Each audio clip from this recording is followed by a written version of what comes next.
શ્રી હનુમંત જન્મોત્સવ ઉજવણી પ્રસંગે શ્રી રોકડિયા હનુમાન મંદિર ખાતે 11,111 લાડુઓનો પ્રસાદ ધરાવાયો।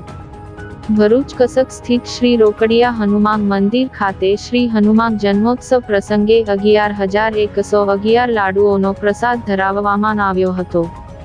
ભરૂચ કસક ખાતે આવેલ સુપ્રસિદ્ધ શ્રી રોકડિયા હનુમાન મંદિર ખાતે દર વર્ષે શ્રી હનુમાન જન્મોત્સવ પ્રસંગે વિવિધ ધાર્મિક કાર્યક્રમોનું આયોજન કરવામાં આવે છે। આજરોજ ભરૂચ શહેર અને જિલ્લામાં ભગવાન શ્રી હનુમાનજીના જન્મોત્સવની ભવ્ય ઉજવણી કરવામાં આવી રહી છે, ત્યારે કસક શ્રી રોકડિયા હનુમાન મંદિર ખાતે શ્રી હનુમાનજીને 11,111 મોતીચૂરના લાડુઓનો પ્રસાદ ધરાવવામાં આવ્યો હતો। આજના શુભ દિવસે શ્રી હનુમાનજીના દર્શન માટે મોટી સંખ્યામાં હનુમાનજીના ભક્તો ઉમટી પડ્યા હતા।